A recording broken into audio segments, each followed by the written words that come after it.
What's up guys, welcome back to the channel, Vlad here. So today we are checking out the brand new, it's not actually brand new, several months past, Phanteks XT M3. This is a micro-ATX case that costs just 59 bucks and even supports back connect motherboards. On paper it looks spicy, but is it actually worth your hard-earned money? So let's break it down.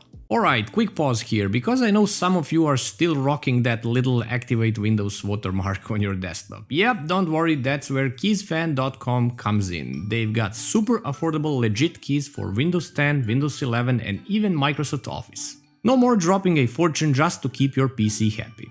Find the Windows you want at the checkout, enter LUP50 for 50% off on all Windows keys or LUP62 for 62% on any Office products. Check out using your credit card or PayPal, in the matter of seconds you will receive your key. Super cheap, super easy, check the links in the description. Now back to the video. Dimensions of the case are 460mm deep, 235 wide, 370mm tall. Small but big enough to house beefy GPUs here. Front I/O consists just of a power button with LED, USB-C, USB-A and a combo audio jack, nothing else. To get inside of this case you need to pop off the top panel first, there's a notch at the back, then you can unscrew and remove the tempered glass panel on the left side and actually the one on the right side. Same process is for that one. There is even a warning sticker here. The glass panel is held by pegs up top and lips at the bottom to stay securely in place.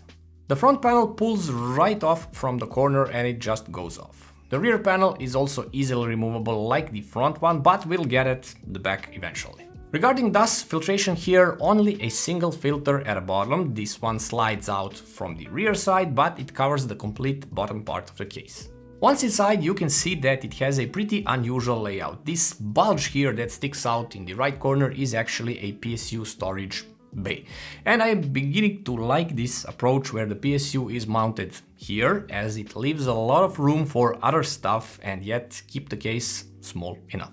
You can install micro-ATX here and ITX boards and even back connect ones, which is pretty uncommon at this price point. All the holes are open with no rubber grommets inside, but at this price point it is expected. As for the clearances inside, you can install up to 430mm long GPUs with 175mm width as well, which is also a maximum CPU tower heatsink clearance as well. There is even a nice little GPU anti-sag bracket included here that slides up or down and will not interfere with GPU fans, as it will only touch the GPU side and support it properly. Now, the fan support here is limited to 120mm fans only, everywhere, which means that at the front you can mount two 120mm fans, they are screwed from the back side of the panel. At the rear you can place one 120mm fan, and at the bottom you can place three 120mm fans. This is great for intake if you use reverse fans here, and you should actually. At the top you can mount three 120mm fans or a full 360mm radiator. So yeah, airflow flexibility is actually really solid for a budget micro-ATX case.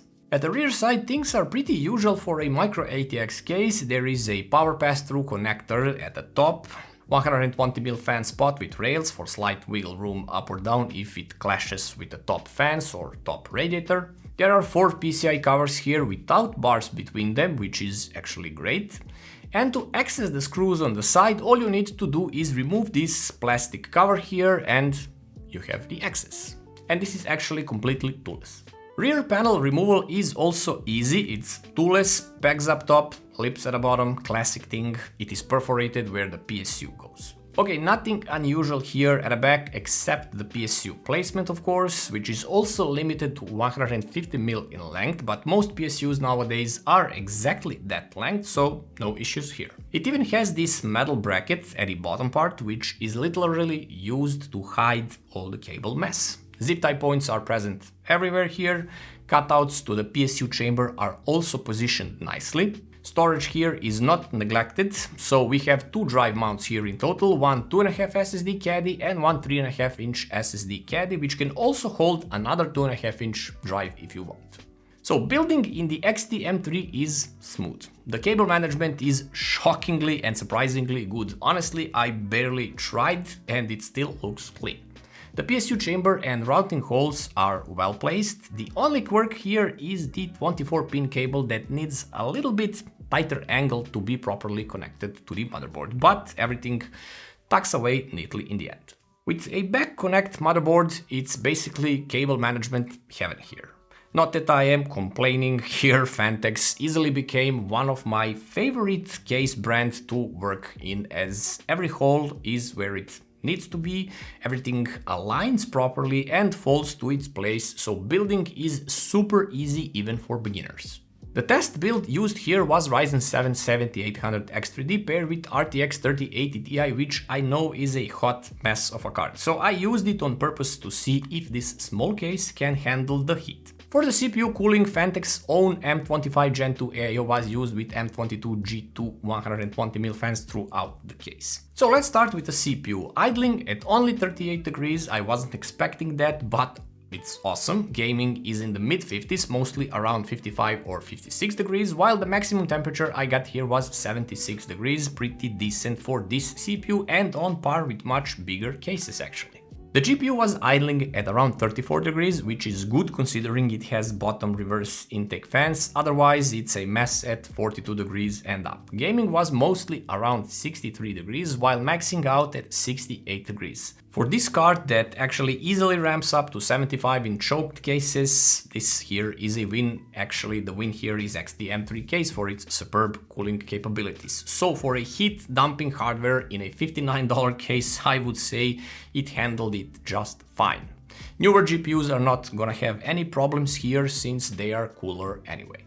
So let's sum it all up. This is what you're getting here for only 59 bucks. For the pros, it has insanely good value, 59 bucks, bare bones 69 with fans.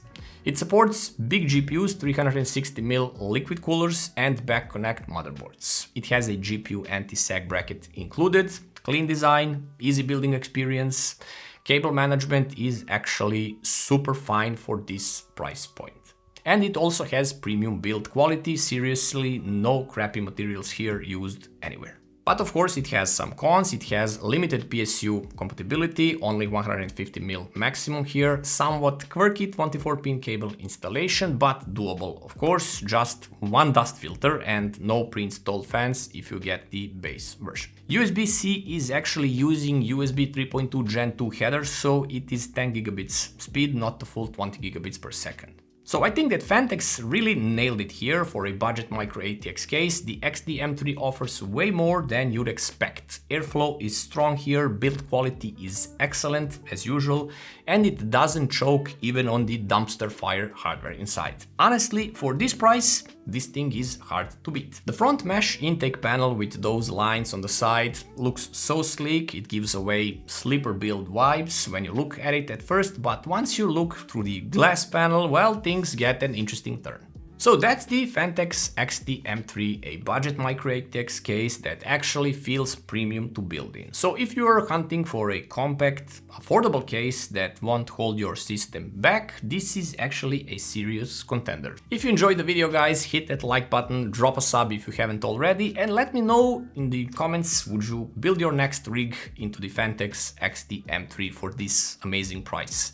Phanteks also has a V3 model, which is actually same case, but has a glass front panel, which you will see here next week. Thanks for watching guys, and I'll see you in another one.